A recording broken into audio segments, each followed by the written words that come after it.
Pakistan textile general کی جانب سے ITMA ایشیا اور CITME نمائش کے سلسلے میں پریزنٹیشن آگاہی مہم کا انعقاد کیا گیا، جس میں بڑی تعداد میں کاروباری شخصیات نے شرکت کی۔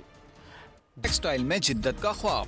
چین میں ہونے والے نمائش کی پروموشن کے لیے کراچی میں بھی تقریب منعقد کی گئی، جس میں معروف textile mills, chambers of commerce and industry کے نمائندوں کے علاوہ ٹیکسٹائل مشینری کے ماہرین اور میڈیا شخصیات نے شرکت کی۔ تقریب میں جدت اور نمائش سے متعلق پریزنٹیشن دی گئی۔ چائنا ٹیکسٹائل مشینری ایسوسی ایشن کے صدر اور Beijing textile machinery international exhibition company limited کے چیئرمین مسٹر گوپنگ نے تقریب سے خطاب کیا۔ انہوں نے کہا کہ ٹیکسٹائل کی صنعت میں سرکردہ برآمد کنندگان کے طور پر چین اور پاکستان مشترکہ مفادات کو اجاگر کر سکتے ہیں۔ ویڈیو لنک کے ذریعے تقریب میں شریک ہونے والے مسٹر ایلکس زوچی نے اپنے تجربات اور اہم کاروباری عوامل پر روشنی ڈالی۔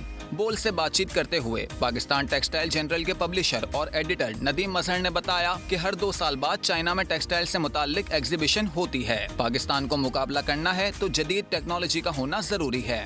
ایشیا اور سٹ میں ایگزیبیشن ہوتی ہے چائنا میں ہر 2 سال کے بعد۔ دنیا بھر کی لیٹسٹ ٹیکنالوجی یہاں پہ ڈسپلے پہ ہوگی شنگھائی میں۔ پاکستان کی ٹیکسٹائل انڈسٹری کے لیے کرنے کے لیے یہ ایونٹ منعقد کیا گیا ہے۔ لیکن پاکستان کو اس سے فائدہ اس لیے ہوگا کیونکہ پاکستان کی جو ٹیکسٹائل انڈسٹری اگر کمپیٹیٹیو ہوتی ہے اور وہ دنیا میں مقابلہ کر سکتی ہے، اس کے لیے ضروری ہے کہ وہ لیٹسٹ ٹیکنالوجی یہاں پہ اپنے ہاں متعارف کرائیں۔ عالمی ٹیکسٹائل مشینری اور ٹیکنالوجی میں جدید ترین پیش رفت سے متعلق 14 سے 18 اکتوبر کو شنگھائی میں نمائش ہوگی۔